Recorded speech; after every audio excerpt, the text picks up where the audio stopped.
नमस्कार, मैं हूं संदीप चौधरी। आज सीधा सवाल संडे स्पेशल में हम बात करने वाले हैं मौजूदा राजनीति। और राजनीति की बात करेंगे तो 2024 के लोकसभा चुनाव की बात होगी। और लोकसभा चुनाव को लेकर ताल ठोकी जा रही है, दावे किए जा रहे हैं, आंकड़ा भी बताया जा रहा है।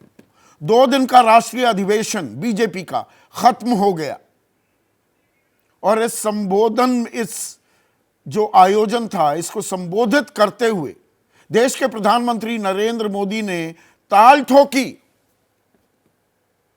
कि अब की बार फिर मोदी सरकार, तीसरी बार मोदी सरकार। उन्होंने कहा कि विपक्ष भी ये बात कह रहा है और दुनिया का हर देश जानता है कि आएगा तो मोदी ही। तो जब ये 400 सीटों की ताल ठोकी जाती है कि एनडीए जीत जाएगा, उसमें बीजेपी का पुट 370। इसमें एक दिलचस्प बात यह है, 370 में ध्यान रखिएगा, अनुच्छेद 370 हटाना बीजेपी के प्रमुख मुद्दों में था जब से वो अस्तित्व में आई 1980 में। और 2019 5 अगस्त को अनुच्छेद 370 के कुछ प्रावधान हटा भी दिए गए थे। तो 370 की ताल ठोक रही है बीजेपी, जबकि विपक्ष कह रहा है, और विपक्ष में कांग्रेस नहीं, शिवसेना के संजय राउत कह रहे हैं नहीं, बीजेपी को हम 200 से नीचे समटा देंगे। एनडीए लगातार विस्तार के मोड में है, एक्सपेंशन मोड में है। जो नेता आ सकता है उसके लिए दरवाजे खुले हैं। परिवारवाद पर आज जमकर कांग्रेस की खिंचाई की प्रधानमंत्री नरेंद्र मोदी ने भी, और विस्तार से गृह मंत्री और बीजेपी के चाणक्य और मुख्य रणनीतिकार अमित शाह ने भी लंबी फेहरिस्त गिनवा दी। लेकिन बीजेपी उसी परिवारवाद वाले चेहरों को अपने दल में शामिल करने से कोई गुरेज नहीं करते। 2 दिन से चर्चाएं चल रही हैं कमलनाथ और उनके बेटे, परिवारवाद की बात हो रही है ना, नकुलनाथ, वो बीजेपी में शामिल हो सकते हैं। अशोक चव्हाण बीजेपी में शामिल भी हो गए, राज्यसभा के लिए अपना पर्चा भी दाखिल कर दिया, बन जाएंगे वो राज्यसभा सांसद। उनके पिता देश के गृह मंत्री रह चुके हैं, वहां परिवारवाद नहीं आता। आरपीएन सिंह को भी राज्यसभा भेज रही है बीजेपी, वो भी एक राजनीतिक परिवार से आते हैं। जितिन प्रसाद को मंत्री बना दिया यूपी सरकार में, वहां परिवारवाद लागू नहीं होता। मिलिंद देवड़ा बीजेपी में तो नहीं आए लेकिन एनडीए में शामिल हो गए, उनके पिता अब वो कांग्रेस में क्या थे आप जानते हैं, वहां परिवारवाद नहीं चलता। चौधरी बीरेंद्र सिंह हरियाणा में, उनको कांग्रेस से ले आई थी, केंद्रीय मंत्री भी बनाया बीजेपी ने। पर मैं थोड़ा विषयांतर हो रहा हूं, बात है आंकड़ों की। अब पिछली दफा आंकड़ों को समझने के लिए पिछली बार के नतीजों पर नजर डालना बड़ा अहम हो जाता है, जरूरी हो जाता है। 543 की विधानसभा की लोकसभा है, उसमें से बीजेपी ने अपने दम पर 303 सीटें जीती। 272 का बहुमत का जादुई आंकड़ा है। और एनडीए ने जीती 352 सीटें। इसमें बड़ा पुट शिवसेना अब 2 फाड़ हो चुकी है 18 सीटों के साथ, और जेडीयू घर वापसी कर चुकी है, इंडिया से एनडीए में आ गई, उसने 16 सीटें जीती थी। और एलजेपी एक ही पार्टी थी, उसके खाते में गई थी 6 सीटें। तो 352 था एनडीए का आंकड़ा। कांग्रेस और उसके घटक 94 सीटें थी, जिसमें कांग्रेस का खुद का आंकड़ा 52 था, और अन्य यानी कि क्षेत्रीय दलों के खाते में 97 सीटें गई थी। अब बीजेपी को 303 से 370 अगर जाना है तो वो कैसे जाएगी, किन इलाकों में वो बढ़त हासिल कर सकती है, यह अपने आप में एक अहम सवाल हो जाता है। ताल तो ठोकी जाती है, ताल तो हर पार्टी ठोकती है, लेकिन वो हकीकत है या फसाना, आज उसे हम थोड़ा डिकोड करने की कोशिश करेंगे। उत्तर भारत और उत्तर भारत में हरियाणा, हिमाचल, मध्य प्रदेश, दिल्ली, पंजाब, राजस्थान, उत्तर प्रदेश, उत्तराखंड, जम्मू कश्मीर, चंडीगढ़ और लद्दाख आते हैं। 180 सीटें, इसमें से 151 बीजेपी ने जीती। कांग्रेस यूपीए के खाते में 10, अन्य के खाते में 19। और यहां पर आप देखेंगे कि ऐसे राज्य जहां पर बीजेपी ने सारी की सारी सीटें जीत ली, क्लीन स्वीप मार दी, उनमें ज्यादातर उत्तर भारत में ही थी। राजस्थान, हरियाणा, दिल्ली, राजस्थान की 25 की 25, हरियाणा 10 की 10, दिल्ली 7 की 7, उत्तराखंड 5 की 5, हिमाचल 4 की 4 सीटें, चंडीगढ़ भी साथ में जोड़ लें तो 1 सीट। पूरे भारत में 84 ऐसे सीटें थी अलग अलग राज्यों की जहां पर क्लीन स्वीप कर दिया बीजेपी ने। अब यहां पर दिक्कत कहां आई थी? पंजाब में बीजेपी के खाते में 2 सीटें गई, सिर्फ 2, 13 में से। अब किसान आंदोलन फिर से परवान चढ़ता दिखाई दे रहा है और बीजेपी कैप्टन अमरिंदर सिंह को ले आई कांग्रेस से, सुनील जाखड़ को अध्यक्ष भी बना दिया। क्या यहां पर कुछ बढ़ने की गुंजाइश है? बाकी सब जगह तो लगभग क्लीन स्वीप। मध्य प्रदेश की बात करें तो वहां पर 29 में से 28 जीती थी। अब कांग्रेस की भी बात कर ले। जब हम उत्तर भारत की बात करते हैं तो यहां पर ज्यादातर सीटें वो थी जहां सीधा मुकाबला कांग्रेस के साथ हुआ, और जहां कांग्रेस के साथ सीधा मुकाबला हुआ बीजेपी का 161 सीटें थी। 161 में से 147 सीटें बीजेपी जीत गई, कांग्रेस के खाते में सिर्फ 9 सीटें आई, सिर्फ 9 सीटें, अन्य के खाते में 5 सीटें। 91% का स्ट्राइक रेट। 62 सीटें उत्तर प्रदेश में आई थी 80 में से। क्या यहां पर आगे बढ़ सकती है? उत्तर भारत में क्या इकलौता राज्य वो यूपी ही है जहां अपनी सीटों को बढ़ा सकता है? एनडीए, खास बीजेपी की बात करें। फिर दूसरा इलाका आ जाता है पूर्वी भारत, और इसमें अरुणाचल, असम, बिहार, छत्तीसगढ़। बिहार और छत्तीसगढ़ पूर्वी में हम गिन रहे हैं, और साथ ही साथ पश्चिम बंगाल भी आ जाता है।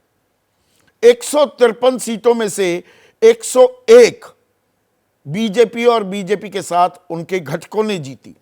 कांग्रेस और उसके घटकों ने 12 और अन्य के खाते में 40 सीटें गई। अब यहां पर सबसे ज्यादा निगाह करने वाली जो बात है वो है असम। 14 सीटें, 14 में से 12 जीती बीजेपी ने। 12 जीत पाएगी या उसे आगे बढ़ा सकती है क्या? पश्चिम बंगाल में 42 में से 18 सीटें जीती। 18 रहेंगी या दीदी का जादू चलेगा? ये एक प्रॉब्लम एरिया हो सकता है। क्या 4 ऐसे राज्य हैं, उनमें से पश्चिम बंगाल का मैं पहली बार अभी जिक्र कर रहा हूं।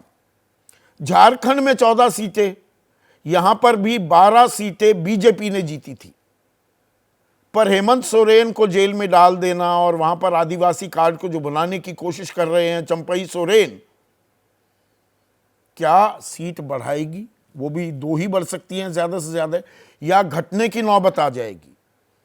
और सबसे अहम इनमें हो जाता है बिहार। पश्चिम बंगाल के बाद बिहार पर भी गौर कीजिए। 40 सीटें, 39 एनडीए जीत गया था, और इसमें बीजेपी के खाते में गई थी 17 सीटें। 17 लड़ी, 17 की 17 जीत ली। तो 17 ही लड़ेगी बीजेपी, उतनी लगातार जीत जाएगी। नीतीश कुमार 17 लड़े थे, 16 जीत गए थे, इस बार कर पाएंगे? या कहीं विक्टिम कार्ड खेल रहे तेजस्वी वो सेंधमारी कर पाएंगे? पिछली बार आरजेडी का खाता भी नहीं खुला था, 1 सीट जो जीता विपक्ष वो भी कांग्रेस के खाते में गई थी। अब बारी आ जाती है पश्चिम भारत की। पश्चिम भारत में 78 सीटें बीजेपी प्लस के खाते में 69 सीटें गई थी। जबरदस्त स्ट्राइक रेट था। कांग्रेस प्लस के खाते में सिर्फ 7, अन्य को 2 सीटें मिली। लेकिन अब पश्चिम में आता है गुजरात 26 की 26, वहां इस बार भी कोई टक्कर दिखाई नहीं दे रही। लेकिन महाराष्ट्र, पश्चिम बंगाल और बिहार के बाद महाराष्ट्र, स्विंग स्टेट्स, इसे लगातार तमाम जानकार वरिष्ठ पत्रकार मान रहे हैं। 48 में से 41 जीता एनडीए, बाद में यह आंकड़ा 42 भी हो गया था। तो ये 42 जीत पाएंगे क्या? इसमें बीजेपी वो 23 सीटें जीती थी और शिवसेना, अनडिवाइडेड शिवसेना के खाते में 18 गई थी, लेकिन अब वो 2 फाड़ हो गई है। और अब एनसीपी भी साथ आ गई है, असली एनसीपी अजित पवार गुट, असली शिवसेना एकनाथ शिंदे गुट, वो एनडीए में आ गए हैं। लेकिन वो 48 में से 42 क्या बीजेपी ले पाएगी, या यहां एडवांटेज ऑपोजिशन होता दिखेगा, विपक्षी खेमा होता दिखेगा? और फिर आ जाते हैं हम दक्षिण भारत पर। यहां पर 132 सीटें, 31 बीजेपी और उनके घटकों के पास गई। 130 अगर मैं मान लूं आंकड़ा, 2 को अभी मैं हटा रहा हूं, तो बीजेपी को 25 सीटें मिली कर्नाटक में, 28 में से 25 सीटें, और 4 सीटें 17 में से तेलंगाना में बीजेपी ने जीत दर्ज की।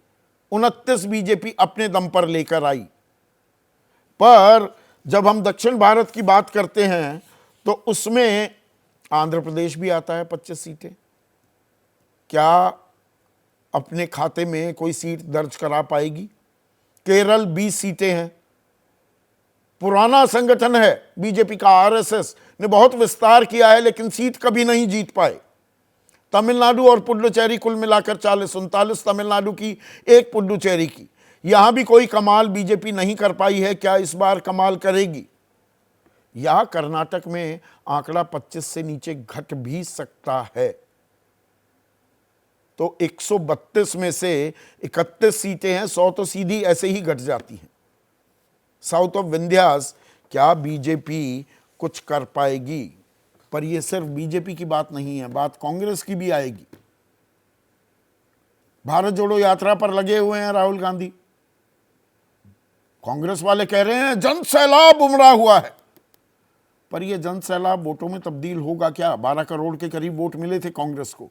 या यह एक ईगो ट्रिप है राहुल गांधी की, अपनी इमेज की मरम्मत वो कर रहे हैं। प्रोजेक्ट पप्पूकरण वो खत्म हो गया है, उनकी छवि सुधर रही है, लेकिन कांग्रेस की चुनावी किस्मत भी, चुनावी छवि भी सुधरेगी क्या? या बिछड़े सभी बारी बारी का सिलसिला जो चल रहा है वो घातक और साबित हो जाएगा और डायरेक्ट 1-to-1 फाइट में बीजेपी फिर वही पटखनी देती दिखेगी कांग्रेस को? या कुछ चमत्कार भी हो सकता है? यह खेल अभी खुला हुआ है और इसी पर आज मैं चर्चा करने वाला हूं। ऐसे में आज का सीधा सवाल, एनडीए 400 पार या विपक्ष करेगा चमत्कार? और 24 की कहानी में कौन कितने पानी में? और ये तो खैर जनता जनार्दन आप हैं, आप तय करेंगे। और देश के वरिष्ठ पत्रकार, मैं कहूंगा वरिष्ठतम पत्रकारों को आज मैंने न्योता दिया है। प्रभु चावला सीधी बात कार्यक्रम करते थे, मेरे कार्यक्रम सीधा सवाल में आज मौजूद हैं। हिंदुस्तान टाइम्स के पॉलिटिकल एडिटर वरिष्ठ पत्रकार विनोद शर्मा, दबंग दिबांग मेरे साथ स्टूडियो में मौजूद हैं, और एक और वरिष्ठ पत्रकार विनोद अग्निहोत्री। और चारों का तजुर्बा अगर मैं जोड़ लूं तो ये लगभग 250 साल का तजुर्बा आपके सामने बैठा हुआ है। तो प्रभु, शुरुआत आपसे ही की जाए। ताल तो ठोकी जाती है चुनाव से पहले, पर ताल ठोकी जा रही है अब की बार 400 पार, और दुनिया का हर देश जानता है आएगा तो मोदी ही। बड़ा एम्बिशियस टारगेट है। तो ये 400 पार के आंकड़ों की अगर हम बात करें, पिछली बार एनडीए में 352 सीटें आई थी, बीजेपी को 303 मिली। वो कह रहे हैं बीजेपी इस बार 370 हम लगा देंगे। तो ऐसा होता दिख रहा है, या विपक्ष करेगा कोई चमत्कार जिसकी बात थोड़ी अब कम होती चली जा रही है कि इंडिया बिखर रहा है?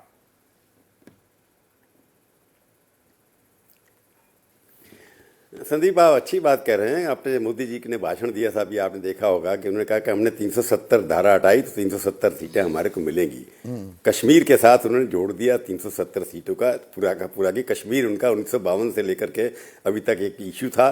उनका कहना यह कि जो इशू हमने 1952 में जनसंघ ने उठाए थे उन इशू पर अभी तक हम टिके हुए हैं। हमारी आइडियोलॉजी, हमारी विचारधारा कंप्रोमाइज़ नहीं करते, हम उसी के ऊपर टिके रहते हैं। राम मंदिर बनाना था, हमने बना दिया। 370 हटाना था, हमने हटा दिया। बाकी भी काम उन लोगों ने कर लिए। पर सवाल ये है कि जब तक नेता बड़ी बात नहीं करेगा, वर्कर्स का एंथुसियाज्म, उनका मनोबल बनाने के लिए नेता को, जो कि जीतता चला आ रहा है, उनके मुकाबले में अभी कोई नया नेता ऐसा नहीं है जी उनको चैलेंज कर सके। इसमें मार्केटिंग जो हो रही है वो किसी आइडियोलॉजी की नहीं हो रही है। मोदी इज आइडियोलॉजी, मोदी ही विचारधारा है। इसलिए मोदी के नाम से ही 370 मीटर तक, क्योंकि वो कहते हैं बीजेपी तो ना हराती है कांग्रेस को, मोदी हराता है। अगर मोदी ने हराया कांग्रेस को उत्तर भारत में या पश्चिम भारत के अंदर, तो क्या वो साउथ के अंदर भी उसको हरा पाएगा? ये सारा दारोमदार आप अगर आपने जैसे आंकड़े पढ़े आपने, उसका बड़ा स्पष्ट है। 370 पार करने के लिए न केवल उनको जो नॉर्थ में अभी तक जीती हैं सीटें वो रिटेन करनी पड़ेगी, बल्कि वेस्ट बंगाल में बढ़ानी पड़ेगी, महाराष्ट्र में भी रिटेन करनी पड़ेगी। वो भी मुश्किल सवाल है कि जितने भी ओपिनियन पोल आ रहे हैं जो दे रहे हैं 330, 304, उनकी अजम्पशन ये है कि बिहार में भी वही जेडीयू और बीजेपी मिलकर के जितनी सीटें पहले आई थी उतनी आएंगी। एक का आर्गूमेंट ये भी था कि बिहार के अंदर स्ट्राइक रेट बीजेपी का ज़्यादा है, जेडीयू का कम है, परंतु बीजेपी ज़्यादा सीटें लड़ेगी। अभी देखना है कि नीतीश कुमार उनको सीटें ज़्यादा देते हैं कि नहीं देते, क्या शिंदे जो है शिवसेना अलग से है कि नहीं है। परंतु आइडियोलॉजी जो है, नेता जब तक बड़ी बात 400 आंकड़े की नहीं करेगा तो 300 लाने के लिए कोई ना कोई बात तो करनी पड़ेगी ना। ये मानकर चल रहे हैं वो लोग कि हम जीतेंगे, अगली बार मोदी सरकार, तीसरी बार मोदी सरकार, ये तो नारा उनका लगा हुआ है, मोदी है तो मुमकिन है। इसका काउंटर नैरेटिव अभी तक कोई खड़ा नहीं आंकड़ा इतना बड़ा रख दिया है, लक्ष्य इतना जो बड़ा रखा है कि भाई तोप का लाइसेंस मांग रहे हैं, रिवॉल्वर का तो मिल ही जाएगा, वो भी माना जा सकता है। 303 से ऊपर जाने की हम थोड़ा गुंजाइश को खंगालते हैं प्रभु जी। और 2019 में जिन राज्यों में खाता भी नहीं खुला, और दक्षिण से शुरू करते हैं क्योंकि दक्षिण का पुट ज्यादा है। तमिलनाडु की 39 सीटों में खाता नहीं खुला, आंध्र की 25 सीटों में खाता नहीं खुला, केरल की 20 सीटों में खाता नहीं खुला। इसमें पुडुचेरी भी जोड़ दूं तो 40 और 25, 65, 85 सीट हैं। यहां कुछ बढ़त किसी राज्य में या खाता खुलते दिखती है बीजेपी आपको? 3 राज्यों की खास बात कर रहा हूं, तमिलनाडु, आंध्र और केरल। अखबार का चला रहा था, उससे जुड़ा हूं मैं। हाँ, मैं साउथ इंडियन अखबार से जुड़ा हुआ हूं, तो मैं काफ़ी वहाँ से परिचित हूं और केरला वगैरह से लगता है कि 370 का आंकड़ा हमेशा उसी की नज़र में रखा है। तमिलनाडु में उनके बीजेपी का जो प्रेसिडेंट है, आईपीएस ऑफिसर, बड़ा अग्रेसिव है। एक तो तमिलियन दिखता है, तो उन्होंने लगता है कि उसका कि हम मोदी और वो मिलकर के दोनों किसी न किसी प्रकार से आगे बढ़ा पाएंगे। पहले भी 4 सीटें बीजेपी ले चुकी है वहाँ से, तमिलनाडु से पहले भी आई हैं, ऐसी बात नहीं है कि नहीं आई हैं। और आंध्रा से भी मिला करके तो 9 सीटें एक बार आ चुकी हैं। परंतु ज़्यादा परिवर्तन होने वाला ऐसा कुछ लगता है। सबसे बड़ा चैलेंज कर्नाटका का है। कर्नाटका में दोबारा से 25 सीटें रख पाएंगे कि नहीं। अगर एवरेज देखेंगे पर पिछले 5 इलेक्शन की एवरेज बीजेपी की बनती है 18, अगर सारे इलाके 18 या 16 बनती है, अगर सबको मिलाते चले जाएं कि हर बार वो 15 से ऊपर जीतते रहे पिछले 4-5 इलेक्शन के अंदर, तो मेरे को लगता है कि कर्नाटक के अंदर भी मुश्किल है इस सीटों को रिटेन करना। तो साउथ से ज़्यादा मिला करके यही हो सकता है। तो मतलब वो 132 जो सीटें हैं जिनमें 31 बीजेपी प्लस घटकों ने, और 130 में से 29 जो बीजेपी ने जीती थी, उतनी भी वो रख पाए तो वो आप कमाल मानेंगे। उससे ऊपर बढ़ती नहीं दिख रही है बीजेपी। नहीं, मेरे को लगता नहीं है, क्योंकि अगर नुकसान कोई कर्नाटका में हुआ उसका पूर्ति कहीं हो जाए, तमिलनाडु अगर एनडीए का कोई बन जाए, जैसे चंद्रबाबू नायडू आएंगे, मेरे को लगता नहीं कि उससे कोई फायदा होगा। तो क्या आंध्रा से चीज़ें कुछ आ सकती हैं अगर कोई अच्छा अलायंस हो गया, कि एंटी इनकम्बेंसी चल रही है। तेलंगाना में अब बीआरएस में फूट की खबर आ रही है कि बीआरएस के कुछ सांसद, कुछ विधायक आ सकते हैं बीजेपी में, तो 4 सीटों को बढ़ा सकती है क्या बीजेपी? संदीप, सवाल ये है, आप कह रहे हैं कि दूसरी पार्टी के लोग ला करके फिर अपने पार्टी के ऊपर आपको कोई विश्वास नहीं है ना। इसका मतलब कांग्रेस मुक्त भारत तो नहीं हुआ अभी तक, कांग्रेस युक्त बीजेपी तो होती जा रही है ना। नहीं नहीं, इसमें तो देखिए एक एक सीट को काउंट कर रही है क्या बीजेपी? जयंत चौधरी को वो लेकर आ रहे हैं तो 2 सीट ही तो दे रहे हैं, पर उसमें 4-5 सीटों पर असर, एक एक सीट गिन रही है ना। अशोक चौहान विदर्भ में थोड़ी बहुत उनकी पैठ है, तो अशोक चौहान को राज्यसभा भेज दिया। अब कमलनाथ के पीछे भी कि भाई छिंदवाड़ा ये कभी नहीं जीती, तो बीजेपी तो एक एक सीट को काउंट कर रही है कि नहीं? छिंदवाड़ा में एक बार हार चुके हैं। छिंदवाड़ा हाँ, छिंदवाड़ा उपचुनाव भी में हार हारे चुके थे, हैं एक बार। उपचुनाव में, उसमें रेगुलर जो चुनाव में अपना नहीं जीते चुनाव कभी। नहीं- कमलनाथ जो है अभी खुद अपना चुनाव नहीं जीत पाए तो क्या कर जाएंगे, तो छोड़िए उनकी। कमलनाथ जी आ रहे हैं, ठीक है, अगर आएंगे अच्छा है। सीनियर लोगों की जरूरत है कि मार्गदर्शन मंडल पहले नहीं है कासिम, ये इसके अंदर तो आएंगे ना, कम से कम ये आ सकते हैं। और उसमें कोई शक नहीं कि मोदी की पार्टी बीजेपी के अंदर विश्वास ज़्यादा है, उसका वो फायदा उठा रहे हैं। साइकोलॉजिकल इम्पैक्ट है, लीडर चुनाव जीता जाता है उसी कि साइकोलॉजिकली अपने दुश्मन को आप कितना वीक कर सकते हैं। मोदी की बात करने का तरीका, मोदी का भाषण, मोदी का ऑडियंस, मोदी का परफॉर्मेंस, उसके मुकाबले में नैरेटिव कांग्रेस बना नहीं पाई है। भाई एक अकेला मोदी सब के पर खिलाफ भारी पर alternative इंडिया के narrative कोई भी रचयिता बनाए या नीतीश फिर कुमार को ले गए अपने साथ, narrative जयंत चौधरी को ले गए, तो इंडिया को तोड़ तो रहे ही हैं।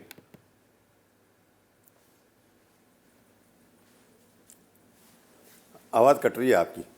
प्रभु जी, मैं ये कह रहा हूं इंडिया को तोड़ तो रहे ही है ना। इंडिया के रचयिता नीतीश कुमार को भी अपनी साइड ले गए, दरवाजे तो बंद थे उनके लिए।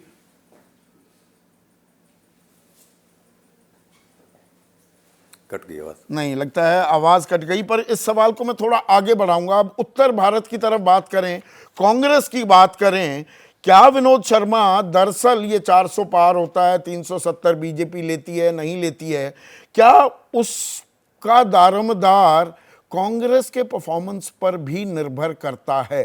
जो 161 सीटों का मैंने जिक्र किया, जिसमें से 147 बीजेपी जीत गई थी, डायरेक्ट फाइट 161 सीटों पर हुई बीजेपी और कांग्रेस की। कांग्रेस सिर्फ 9 जीत पाई। कांग्रेस इसे कितना बढ़ाती है या वहीं रह जाती है या और घट जाती है, क्या नतीजे इस पर भी काफी हद तक निर्भर करेंगे? हाँ, जाहिर है करेंगे। अगर कांग्रेस का आंकड़ा 75 से 100 तक रहता है तो भारतीय जनता पार्टी की सीटें बहुत कम होंगी। क्या 75 से 100 कर पाएगी कांग्रेस या नहीं, ये बड़ा प्रश्न चिन्ह है। एक बात मैं कहना चाहता हूं कि माननीय प्रधानमंत्री इतनी ताल ठोककर आपकी बार 400 पार, 370 बीजेपी, ये बहुत सी बातें कर रहे हैं। तो इसके चलते मैं समझता हूं कि एक जो बड़ी कंट्रोवर्सी इतने वर्षों से चल रही है, पिछले 10 साल से तो चल ही रही है, उस पर भी ताला लगा दें। भाई अगर आप जीत ही रहे हैं तो फिर आप ऐसा करो, बैलेट से वोट करवा लो, ईवीएम से मत करवाओ इस बार, क्योंकि आप तो जीत ही चुके हो।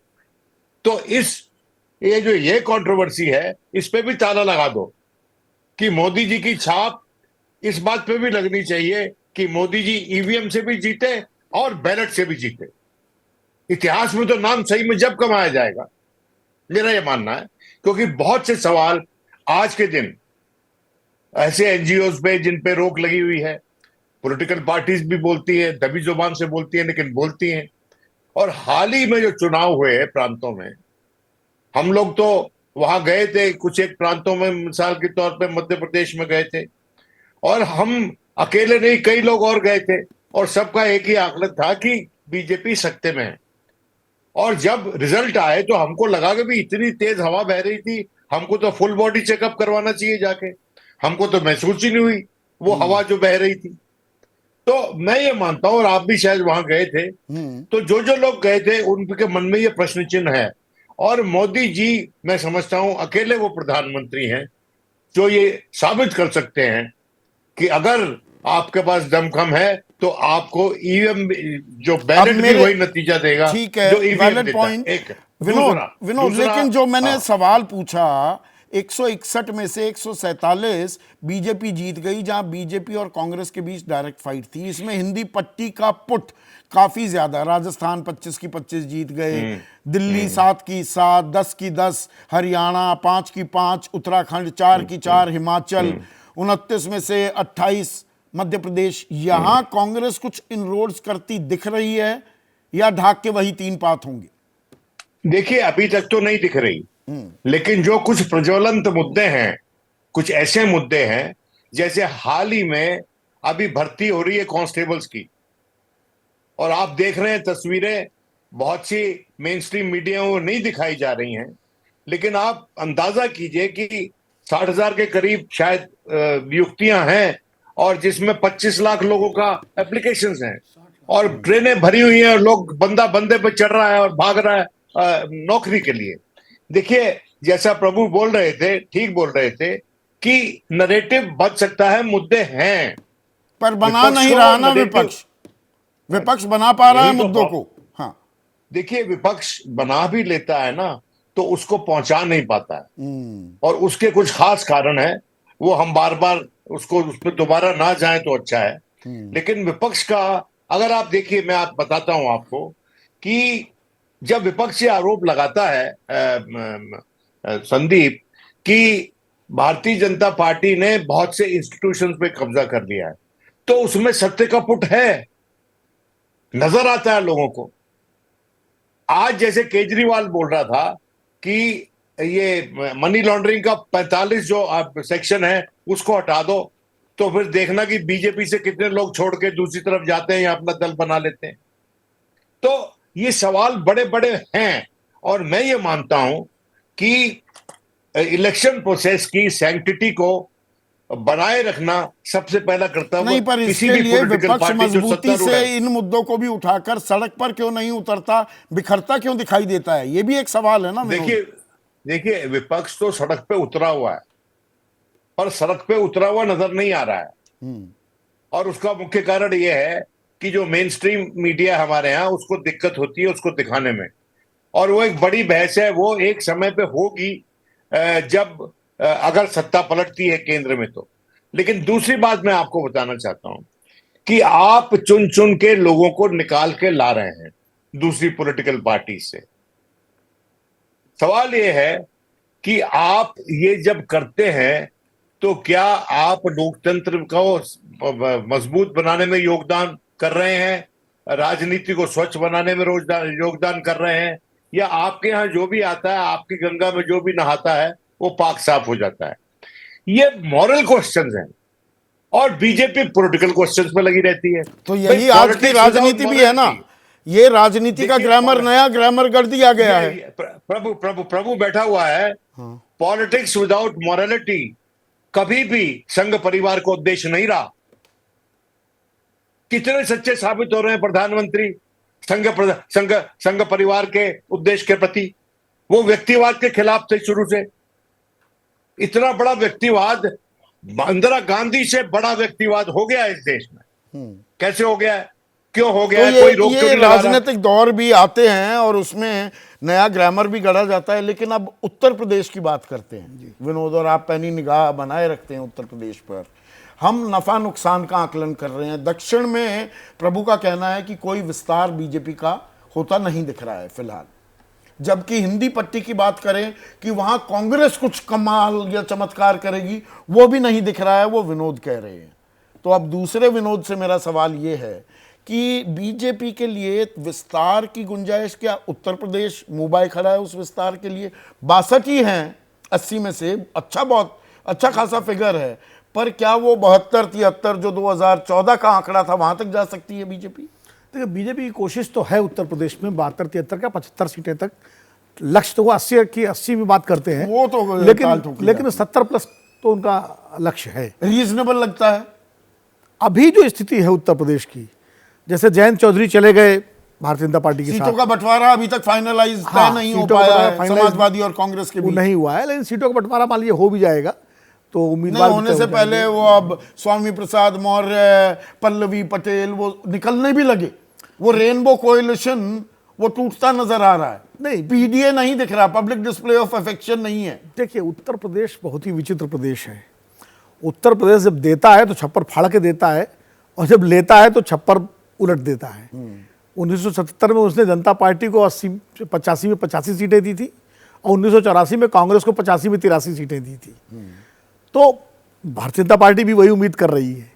लेकिन उत्तर प्रदेश के बारे में मेरा एक मानना यह है कि उत्तर प्रदेश में इस समय जो स्थिति है, आज की तारीख में जब हम बात कर रहे हैं, तो निश्चित रूप से भारतीय जनता पार्टी का एज है, और अच्छा खासा एज है। क्योंकि बीजेपी का जो डबल इंजन है जिसको बात करते हैं, उसमें मोदी और योगी वो अगर कहीं कारगर है तो उत्तर प्रदेश में और कारगर है। मंडल और कमंडल की राजनीति को जो साधा है वहां वो मंडल- भी मंडल सोशल का- इंजीनियरिंग जो हाँ, है उसको भी साधा है भारतीय जनता पार्टी ने।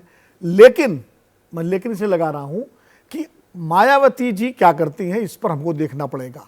अगर बहुजन समाज पार्टी अलग लड़ती है और ढंग से लड़ती है, ढंग से मेरा मतलब जीतने के लिए लड़ती है, तो जो दलित वोट एक बड़ी तादाद में बीजेपी के पास गया था 2019 में, वो अगर बीएसपी के साथ लौटता है तो बीजेपी के लिए थोड़ी सी मुश्किल हो सकती है, क्योंकि वो और अगर वो फ्रेंडली फाइट करती हैं, फ्रेंडली फाइट हाथी कमल का साथी बनकर खेलता है, नहीं, फ्रेंडली फाइट करती है तो फिर मुस्लिम पोलराइजेशन होगा विपक्ष के साथ। वो मुस्लिम कांग्रेस के साथ जाएगा, समाजवादी के नहीं, साथ कांग्रेस जाएगा। समाजवादी तो मिलकर लड़ेंगे आप, लड़ेंगे, ये बात ये आप मान तय लीजिए, मानकर वो चल तय रहे मान लीजिए। वो सीटों में 11 पर सीटें लड़े, कांग्रेस 15 का सीटें लड़े। राहुल गांधी अमेठी से लड़ेंगे क्योंकि या अब तो नहीं, ये गुंजाइश सवाल हो गई है ना क्या? उनके पास, 7 सीटें और हो गई हैं। रायबरेली से अब सोनिया गांधी नहीं लड़ रही हैं, तो अमेठी रायबरेली क्या गांधी परिवार छोड़ देगा? ये भी एक सवाल होगा क्या देखिए, 24 के लिए सोनिया है? गांधी ने जो चिट्ठी लिखी है रायबरेली के लोगों को, उसकी आखिरी लाइन पर आप जोर दीजिए। उन्होंने लिखा है कि आप लोग मेरे परिवार का ख्याल रखिएगा। पार्टी नहीं कहा है, पार्टी का परिवार का ख्याल रखिएगा। इसका संकेत है कि प्रियंका गांधी रायबरेली से चुनाव लड़ सकती हैं। भाई बहन हो सकते हैं, भाई बहन भी हो सकते हैं। तो परिवार का ख्याल रखने का मतलब क्या है? ठीक अगर है, नहीं अब- लड़ना होता तो ना लड़ते। अब ये एक लाइन और में- स्विंग स्टेट की बात करते हैं। उत्तर प्रदेश उसमें नहीं है। हमने कर्नाटक की बात की दिबांग, थोड़ा इशारा हमने अभी पश्चिम बंगाल का भी किया है, उस पर भी मैं आता हूं। पर पहले महाराष्ट्र में 48 में से 42, और वहां पर नुकसान की आशंका शिवसेना के जाने के बाद पहले ही भांप ली थी। ये बीजेपी की एक ताकत भी है कि वो रणनीति बनाने में और सूरत हाल समझने में ज्यादा शको शुबा या वो भ्रम की स्थिति में नहीं रहती। तो शिवसेना 2 फाड़ कर दी, एनसीपी 2 फाड़ कर दी। तो आज के हालात में वहां एमवीए महाविकास अघाड़ी या महायुति कौन मजबूत दिखता है? महाराष्ट्र में आऊँ उससे पहले अगर आप ये जो 370 का आंकड़ा है उसी पर रहें, तो अगर आप देखें, मैंने भी अभी जब आपने बताया टॉपिक तो कुछ आंकड़ा जोड़ा है, तो आप अगर ये देखें तो दक्षिण भारत की 130-32 सीटें और पूर्वी भारत की 101 सीटें, जिसमें उड़ीसा, हाँ, पश्चिम उस पर बंगाल, आएंगे अभी हम। हाँ, आप उसको जोड़ लें तो उसमें बीजेपी कुल 40-45 सीटें ले पाती है। तो वहाँ आप देखें तो करीब 190 सीटें कम पड़ती हैं। बाकी बची 320, 18-20 सीटें। 318-20 में से आप तो पहले ही बहुत जीत रहे हैं, तो 370 का आंकड़ा पहुंचेंगे कैसे? क्योंकि यहाँ कर्नाटक, जैसा कि आपने बताया कि वो एक समस्या हो रही है, बिहार में समस्या होगी वो आंकड़ा पहुंचने में, पश्चिम बंगाल में वहाँ पर समस्या होगी। ये 3 प्रॉब्लम स्टेट्स हैं। चौथी स्टेट जो प्रॉब्लम स्टेट्स हो सकती हैं जो पिछली बार के मुकाबले, वो महाराष्ट्र है। तो महाराष्ट्र में किस तरह जिस से तरह का राजनीति को मुझे अनफोल्ड लगता है होते कि देख रहे हैं? जिस तरह की घटनाएं हुई हैं उससे लगातार आप अगर देखें, जो मीटिंग्स हुई हैं जो उद्धव ठाकरे कर रहे हैं, उसमें बहुत अच्छी भीड़ आ रही है उनके पास। अब आप ये कह सकते हैं बाकियों को भी तोड़ा, लेकिन इतनी ज़्यादा तोड़फोड़ हुई है वहाँ पर कि आपने जो आप पहले कह रहे थे कि एक-एक सीट के लिए वो लड़ रहे हैं, तो वो एक तरीके से उनको कहीं ना कहीं मदद दे सकता है वो जो छोटी लड़ाई में। पर अगर आप एक बड़ी तस्वीर देखें तो मुझे लगता है कि सिंपैथी रहेगी। खामोश वोटर भी होता है। आपने देखा है 2004 में आप एक चैनल के मैनेजिंग एडिटर थे, इंडिया शाइनिंग, एक बड़ा कैंपेन चला 6 महीने पहले, प्रीपोन कर दिए गए चुनाव, पर नतीजे बिल्कुल उलट आए। क्या वो वोटर वैसा खामोश है या कहानी 20 सालों में बहुत बदल गई है और राजनीति भी बदल गई है? देखिए, ये लगता होगा कांग्रेस वालों को और विपक्ष वालों को कि कुछ इसी तरह की स्थिति है, लेकिन इस सबसे बड़ी समस्या क्या है कि इस तरह की स्थिति पैदा करने के लिए ज़मीन पे कुछ हलचलें होनी चाहिए, जो मुख्य तौर से कांग्रेस की तरफ से दिखाई देनी चाहिए। लेकिन कांग्रेस का हाल तो कुछ ऐसा है ना कि अगर एग्जाम हो रहा हो और आप लड़के से पूछे भाई कैसा चल रही है तुम्हारी तैयारी, बोले हाँ एग्जाम तो है, मैंने 3 घंटे के लिए जिम ज्वाइन किया है। तो आप जिम को ज्वाइन करने से एग्जाम का क्या मतलब है? तो वो एक बहुत बड़ी कमी दिखाई दे रही है कांग्रेस में। और वो बिल्कुल, चूंकि सारा फोकस है वहां पर उनको कुछ करके दिखाना है, वो बहुत सामने साफ दिखाई भी दे रही है। 48 में से 42 का आंकड़ा एनडीए छू पाएगा कहां? महाराष्ट्र में। महाराष्ट्र में मुझे लगता है कि मुश्किल है। 48 में से 42 एनडीए मुश्किल है। मुझे और लगता है कि अब हम पश्चिम बंगाल की बात कर लें, पूरब की तरफ चलते हैं। हाँ। 42 में से 18 सीटें जीती। जी, 22 सीटें जीती टीएमसी ने, जी। कांग्रेस को वो सिर्फ 2 देना चाहते हैं। कांग्रेस को मुझे लगता है कि 2 सीटों पर संतुष्ट कर लेना चाहिए। 2 सीटें उन्होंने पिछली बार, तो था वाली स्थिति होगी, हाँ, या अभी भी हो सकता पर मैं एक कह रहा हूं कि किस तरह से पार्टी का अंदाज देखिए। आपने पिछली बार 2 सीटें जीती, आप अपना जो एक फॉर्मूला होता है विनिंग इज गेटिंग, तो आप 2 सीटें बोले गए। आप दूसरे स्थान पर 1 सीट पर रहे, मुर्शिदाबाद। पर मुर्शिदाबाद में जीता कौन? टीएमसी जीती। तो आप टीएमसी की सीट थोड़े ही ले सकते हैं ये कहते हुए कि वहां हम नंबर 2 पर आए थे। अगर बीजेपी जीती होती तो आप ले लेते। आप ले लेते, बीजेपी जीती होती तो आप ले लेते, लेफ्ट वाला जीता होता तो आप ले वो लेते। तो पानी बहुत बह गया हुगली नदी से, बहुत ज्यादा बह गया। 18 जीत जाएगी बीजेपी। पर मुझे लगता है इसके बावजूद पश्चिम बंगाल में जो ये साथ मिलकर नहीं लड़ रहे हैं उसका भी बहुत जगह, शहरी जगहों पर उनको फायदा होगा, टीएमसी को फायदा होगा। और मेरे ख्याल से इनकी ये समझ भी है कि अब इसी स्विंग स्टेट्स को मैं ओवरऑल एक पिक्चर देखूं। प्रभु, एक क्विक इंटरवेंशन आपकी भी चाहूंगा। पश्चिम बंगाल, बिहार, कर्नाटक और महाराष्ट्र कुल मिलाकर 158 सीटें होती हैं। एनडीए के खाते में पिछली बार 124 सीटें गई थी। इन स्विंग स्टेट्स में क्या स्विंग आता है, उसका कुछ आप वो भविष्य के गर्भ में झांकना चाहेंगे? नहीं, इसमें संदीप बड़ा क्लियर है कि ये बड़ा मुश्किल है इसको आंकड़े को रिटेन कर पाना। ये जैसे भी बता रहे थे कि महाराष्ट्र में अब शिवसेना किसके पास है। शिवसेना ऑफिशियली इलेक्शन कमीशन ने सब दे दिया उनको, वो पार्टी बांट दी। इलेक्शन कमीशन वाले पार्टियां बांट रहे हैं, आज का सिंबल बांट रहे हैं। वर्कर किसके साथ है, देखने वाली ये बात है कि वर्कर जिसके साथ होगा। टीएमसी अब सिंपैथी पैटर्न दोनों तरफ से आ सकता है। ममता के कार्यकर्ता क्या कह रहे हैं कि ममता जब से मुख्यमंत्री बनी है तब से एक औरत को बीजेपी वाले आराम से बैठने नहीं दे रहे। वो एक नैरेटिव बना रहे हैं, सिंपैथी बना रहे हैं कि एक महिला को, वहाँ के एक ही मुख्यमंत्री है केवल, उसको भी वो काम से काम नहीं करने दे जाते। वो उस नैरेटिव को लेकर के आगे चल रही है। ईडी के केसेस सारे मंत्री बंद कर दिए, करप्शन इशू कर दिया, एक लिमिट के बाद वो होता है। तो ऐसे ही कर्नाटक के अंदर भी वहाँ देखा कि हर जगह शिव कुमार भी तो होना चाहिए ना। अब मैं आपको बता रहा हूँ बीजेपी का नैरेटिव क्यों अच्छा है। मैं अयोध्या में था, अभी देखा वहाँ पर 542 जो लोकसभा की सीटें हैं, हर कंस्टिट्यूंसी से बीजेपी के बूथ्स जो देखने वाले लोग हैं, 50,000 लोगों को स्पेशल ट्रेन से वहाँ लाया जा रहा है, उनको ट्रेन किया जा रहा है। वहाँ जाकर के देखिए, हर ट्रेन आ रही है, खाने का इंतजाम कर रहे हैं। तो वर्कर जो कहता है कि राम मंदिर बन रहा है, उसको एंथ्यूज करने के लिए वर्करों को मोबिलाइज करते जा रहे हैं। मैं नहीं देखता कांग्रेस के अंदर इस तरह किसी का मोबिलाइजेशन होगा। जैसे आंध्रा में मोबिलाइजेशन कहाँ से करे, कभी खाते सील हो जाते हैं, कभी उनको फिर शाम को डी फ्रीज किया जाता है, 210 करोड़ रुपए अटक कर बैठ जाते हैं। ये सोशल क्लाइंबर जो है ना, कांग्रेस में जो थे सोशल क्लाइंबर चले गए सारे के सारे, चांदी के चम्मच लेके पैदा हुए थे, वो कांग्रेस छोड़ करके बीजेपी में चले गए, उनको राज्यसभा सीटें मिल गई। ठीक है, एक ऑर्नामेंट होना चाहिए हर पार्टी के अंदर, जैसे होता है उस तरह के ऑर्नामेंट उन लोगों ने वहाँ रख दिए। परंतु सवाल है कि कांग्रेस या सीपीएम या बाकी सड़क पर दिखाई क्यों नहीं देते। विनोद का कहना यह था कि उनको दिखाया नहीं जाता। कांग्रेस का वर्कर, मैं दिल्ली में रहता हूँ, 50 साल से देख रहा हूँ, कांग्रेस के वर्कर पहले भी देखे थे, कहीं दिखाई देता ही नहीं कांग्रेस का वर्कर कहीं जाता हुआ।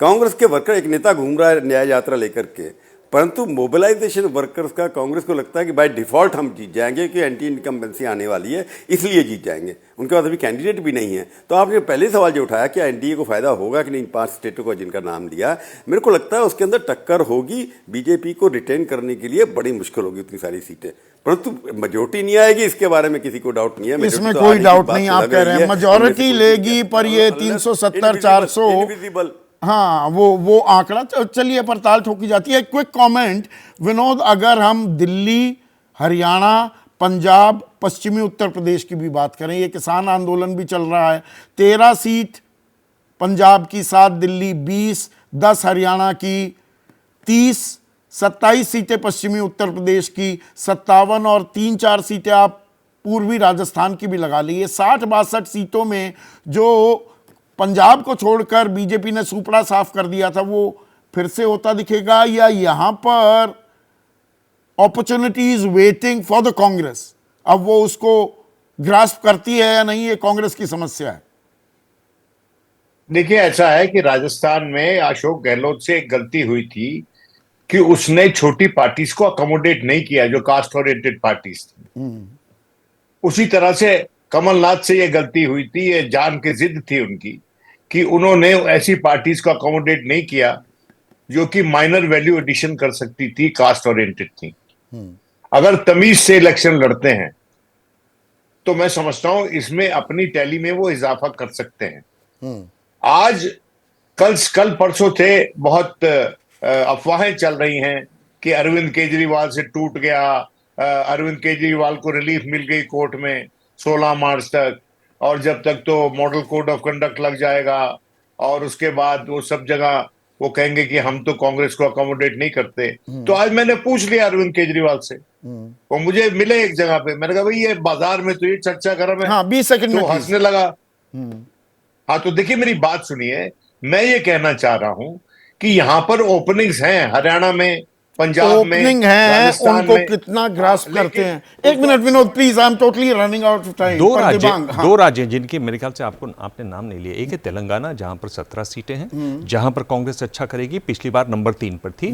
और झारखंड पे ही मैं आने वाला था। 14 में से 12 सीटें 14 में से 12 जीती। सीटें जीती। मेरे ख्याल से जिस तरह से हेमंत सोरेन ने अपने अब चालें चली एक तरीके से चेस बोर्ड पर, एक तरीके से उनको फायदा होता आपको दिखाई देगा।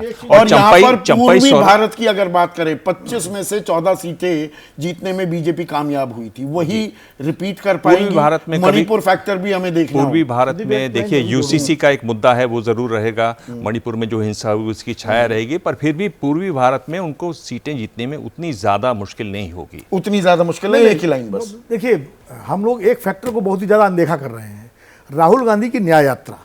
राहुल गांधी की न्याय यात्रा एक कवायद है इलेक्शन कैंपेन, और खासकर पूर्वी भारत में मणिपुर से शुरू होकर के जहां जहां जा रही है, जिस तरह की भीड़ आ रही है, ये उन राज्यों में भीड़ आ रही है जहां कांग्रेस बिल्कुल शून्य की स्थिति में है। बिहार में, उत्तर प्रदेश में, उड़ीसा में और पूरे नॉर्थ ईस्ट में। तो क्या नॉर्थ ईस्ट में भी कुछ सीटें बढ़ सकती है, नहीं बढ़ सकती? तो अभी ये चमत्कार भी हो सकता है, क्या लोग साइलेंट हैं या लोगों की नाराजगी अभी खुलकर सामने नहीं आ रही है, पर वो घर में इसका इजहार कर रहे हैं।